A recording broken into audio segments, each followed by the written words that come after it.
Today we'll be covering things to do in Disney Springs so that you and your party can take advantage of the offerings during your next trip.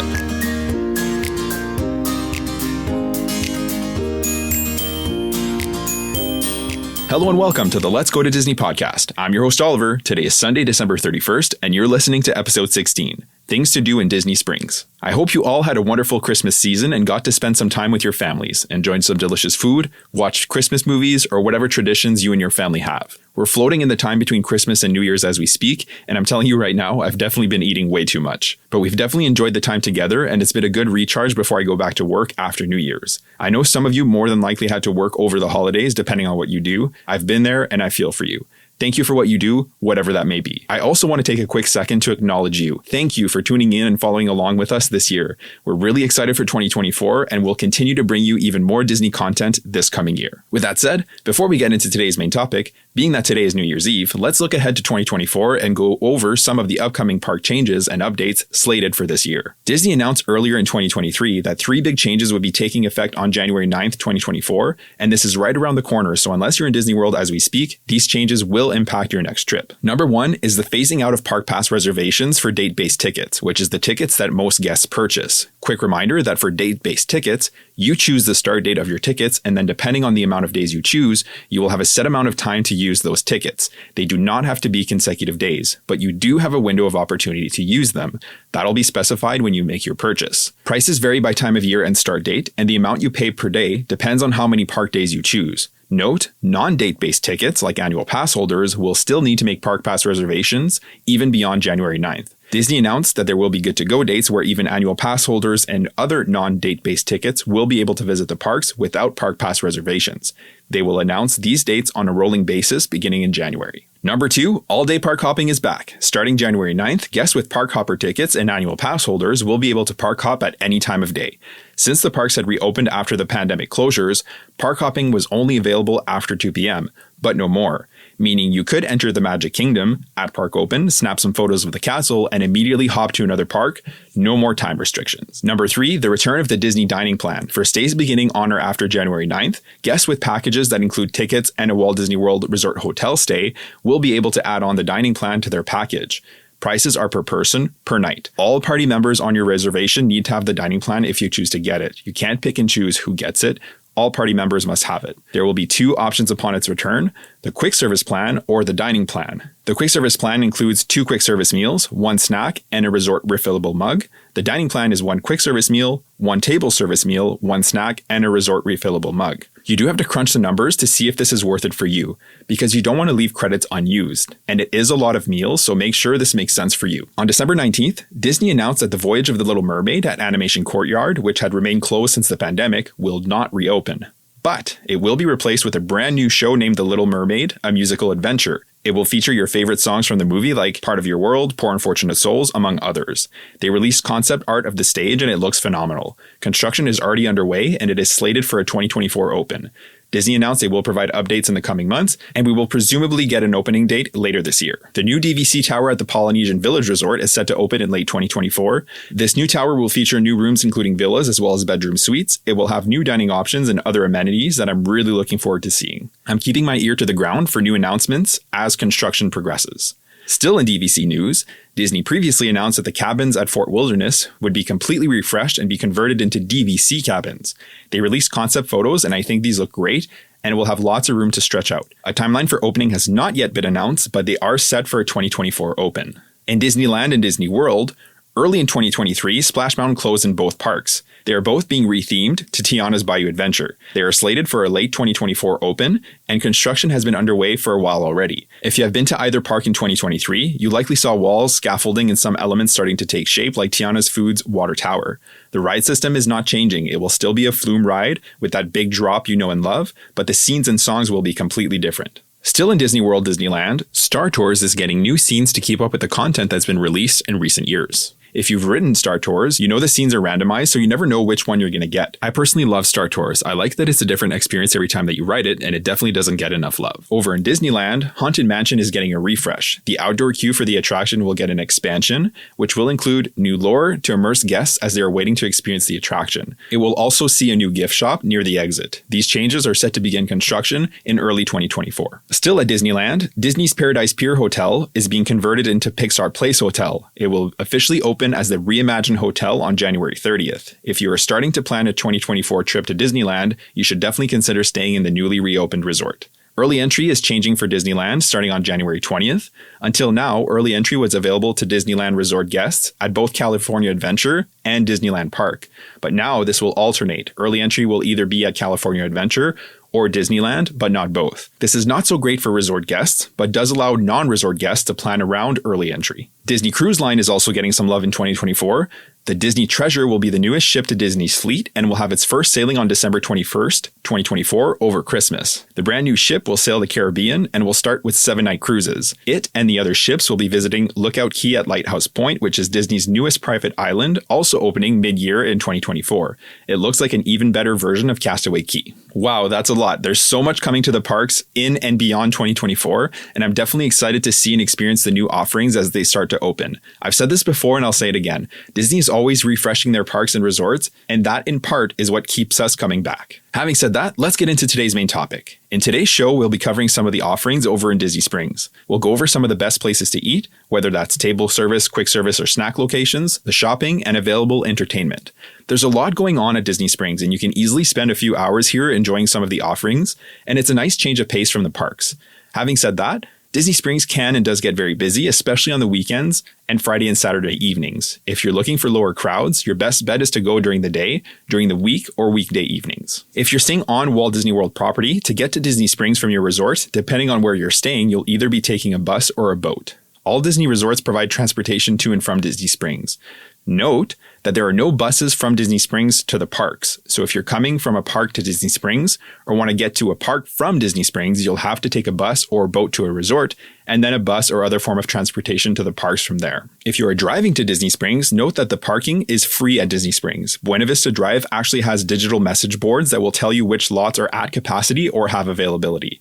These lots do fill up during the busiest times, so be aware that this is a possibility. Disney also recommends that you give yourself an hour buffer for any booking at Disney Springs, and I think that's reasonable. You don't want to give yourself too tight of a window and then you miss your dining or whatever it is you're trying to get to. Try to arrive about an hour early before whatever it is you're trying to get to give yourself time to park, walk over to wherever it is you're trying to get to. There are several parking structures here that will let you out in different areas of the Springs. Note there are 4 areas of the Springs: the Landing, the Marketplace, the West Side, and Town Center. Once you're in Disney Springs, it's a really nice atmosphere. I like that it's basically a giant pedestrian walkway with a ton of dining and shopping options.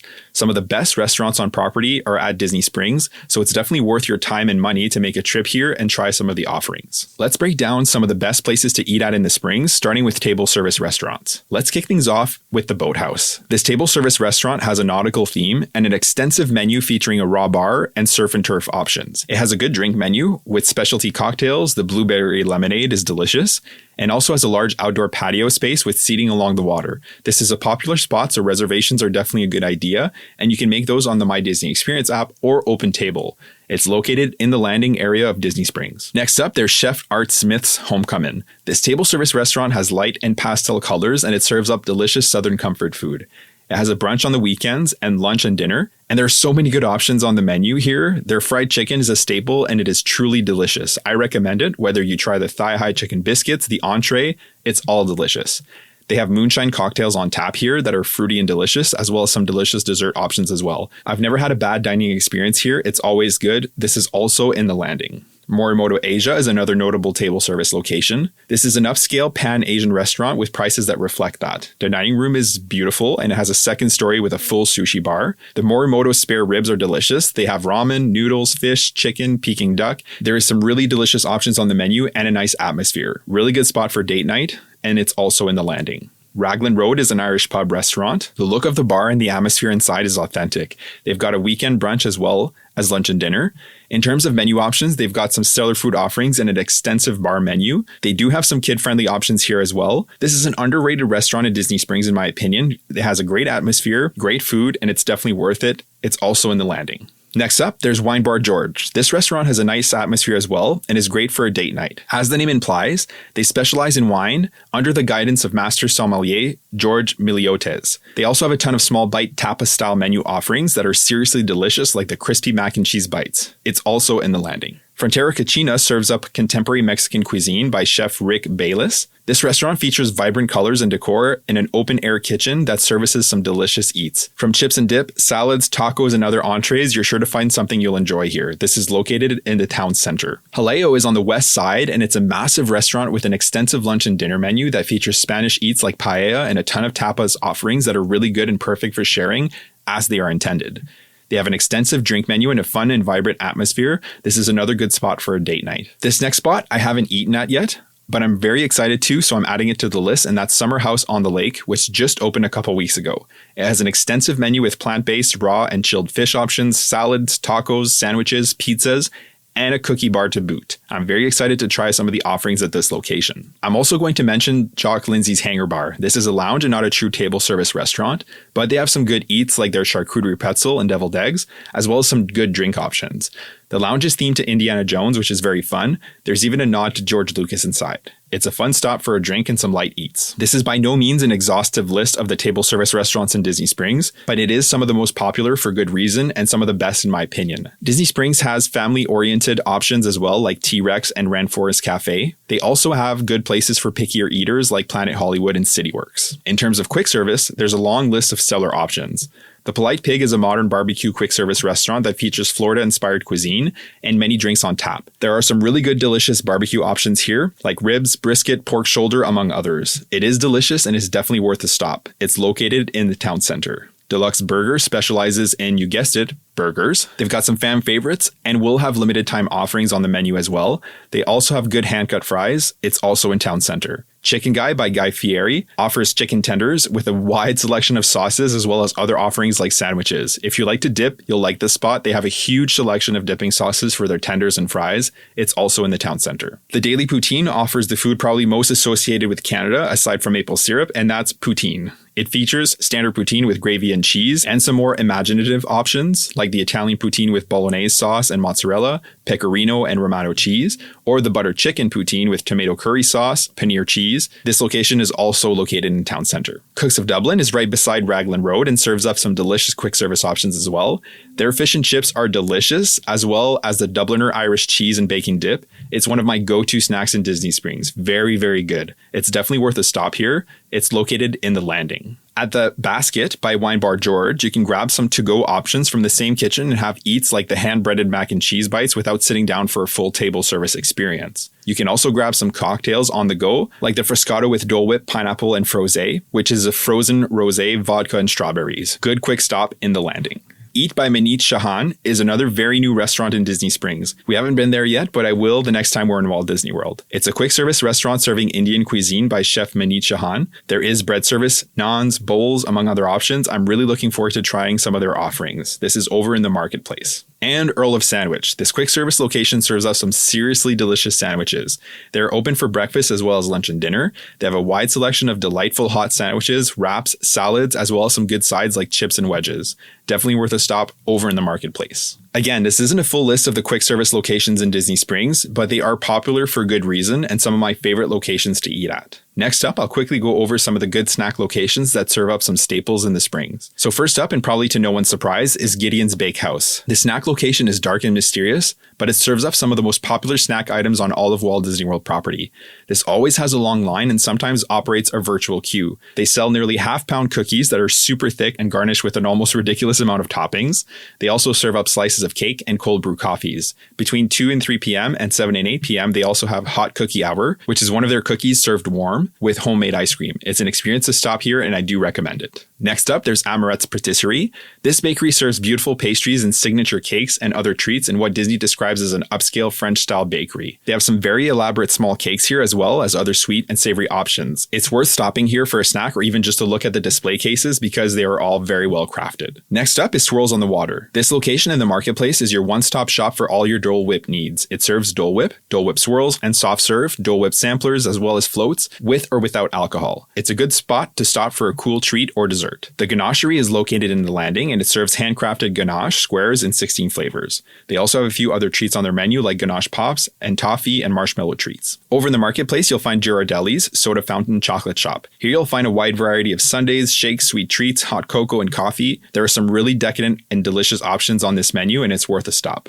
Vivoli Il Gelato is located in the landing as well, and it features gelato and sorbets in many delicious flavors, as well as shakes, floats, pastries, and coffee. Definitely a good place to stop for a sweet treat. Everglazed Donuts and Cold Brew on the west side serves, you guessed it, donuts and cold brew. Their donut offerings range from standard to decadent. They also have sandwiches and other savory sides as well as some shakes. Still on the west side is Salt and Straw. This ice cream shop serves unconventional flavor combinations that are nevertheless delicious. They have options that range from standard to a little more adventurous. And back in town center, there's Sprinkles. This sweet location serves cupcake, cookies, brownies, shakes, sundaes, and ice cream. They have seasonal cupcakes each month and other delicious treats. Pop in to see what's available when you're here. Again, this isn't a full list of the available snacks in Disney Springs, but it's definitely a good start. There are a ton, literally so many table, quick, and snack locations in Disney Springs. You'd have to go, and go often, to even make a dent in all the offerings that are available, so it's good to have an idea of what's there. That way, when you go, you can prioritize based on what you'd like to try and what you think you'd enjoy most. Next up, shopping. So there's no shortage of stores and kiosks in Disney Springs. You could easily spend an afternoon or longer browsing through the stores here, and you should be able to find everything you're looking for, including, of course, Disney-specific merchandise. First up, for Disney-specific stores, you've got World of Disney. This is a massive store with pretty much all the Disney merch you could hope for. Most of what you'll find in the shops across the parks and resorts, you'll be able to find here as well. Of course, there is location-specific merch that you may not find here, but your typical items will be here for sure. Mini ears, hats, apparel, home goods, stuffies, toys, seasonal items, just to name a few. You've also got Disney Days of Christmas, which will have a ton of Christmas options in terms of decorations, as well as apparel and other accessories. Disney Pin Traders, which primarily sells pins and magic bands. Disney's Wonderful World of Memories, which has various vacation merch, as well as personalized items such as hats, seasonal merchandise, and much more. Disney Style has apparel that is a little more trendy than your standard theme park apparel. I found some t-shirts here that I really like at this store. You also have the Art of Disney, which has prints, frame prints, paintings, animation cells, figurines, and much more. Once Upon a Toy sell Disney-themed toys. It's not a very big store, and merchandise is somewhat limited. You won't find toys from every Disney IP ever. There's a big emphasis on new movies. There's a couple of Star Wars-themed stores as well, the Galactic Outpost and the Trading Post, where you'll find apparel and other accessories, as well as superhero headquarters, where you'll find primarily Marvel-themed apparel and accessories. Aside from this, you'll also find some non-Disney stores that are still fun to visit. There's a massive Lego store where you can find lots of sets as well as build your own minifigure. This experience can get busy and sometimes has a virtual queue, so something to keep in mind if that's something that interests you. You've got a massive M&M store with M&M themed everything, clothes, merch, and of course as much candy as you could possibly wish for. There's the Coca-Cola store with everything Coke. You can find apparel, accessories, and there's a Coke quick service location where you can try all kinds of Coke products on the top floor. Aside from this, you've got a bunch of clothing stores. There's sports, athleisure stores like Under Armour, Fit to Run, Lululemon, casual wear like Ron John Surf Shop and Columbia, and higher-end clothing and accessories like Coach and Lacoste. In between, you've got footwear stores, sunglass stores, jewelry stores like Pandora, among many, many more. Long story short, pretty much anything you could want or need, you'll be able to find a store in Disney Springs that sells it. I like to visit the stores that you don't find anywhere else, with a big emphasis on the Disney stores. Aside from dining and shopping, there's also some experience and entertainment options in Disney Springs as well. On the west side of Disney Springs is where you can watch the Cirque du Soleil Drawn to Life show. You can buy tickets directly from Cirque du Soleil, and they range typically around $75 on the low end and well over $200 on the high end, depending on the day and where you choose to sit. There's usually 2 shows daily, Wednesday through Sunday. No shows typically on Mondays and Tuesdays. The shows are early or later evening or early and later afternoon, depending on the day. The show features acrobatics, tumblers, aerials, all the earmarks of a Cirque du Soleil show, but with an element of storytelling accented on Disney animation. It's a great show for the whole family to enjoy, and it certainly can be a nice change of pace from the parks if you're spending an afternoon or evening in Disney Springs. There's a huge AMC theater as well. 6 of the 24 theaters offer dine-in service, where you can have more substantial food offerings than your typical concession stand. You can take the Aerophile balloon that takes you high up over Disney Springs for sweeping views of the area and beyond. Tickets are first come first serve and are $29 for adults and $24 for children. You can also head to Splitsville Luxury Lanes for 10-pin bowling. You can also have pizza, sushi, burgers, and other food offerings here as well. You can easily spend an afternoon here. The lanes are bright and modern, and it's a fun way to spend a couple hours. You can take an amphicar tour around Lake Buena Vista. These are literally boats shaped like cars, which take you on a 20-minute guided tour. The tour is $125, which is pretty steep, but if you have a meal at the boathouse and spend at least $50 there, your boat ride will be discounted $25 if you show your receipt. That's still expensive, but maybe a little bit more palatable if it's something you'd like to experience. Aside from this, restaurants like House of Blues, the Edison, Raglan Road will all have live entertainment. There are live performers spread around Disney Springs that you'll encounter while exploring. There will sometimes be live performers at the Advent Health Waterside stage. There are seasonal activities like the Christmas tree stroll, meet and greet with Santa, among others. Really, there's a lot going on at Disney Springs. Whether you want to dine at some of the best restaurants on property, do some shopping, or do something different outside of the parks, but still in the Disney bubble, Disney Springs is definitely worth a visit. Hopefully, this gave you a good idea of what offerings are available at Disney Springs and will help you prioritize what you'd like to experience when you visit. And that will do it for today's episode. Thank you so much for joining me today to talk Disney Springs. To make sure you don't miss any future episodes, make sure to subscribe to the podcast. I would also love it if you could take a moment to rate and review the show. This helps us reach more listeners, and I love the feedback. Make sure to follow us on Facebook and Instagram for much more magical content. The link tree in the show notes will take you to all our socials. Have a great day, and we'll see you real soon.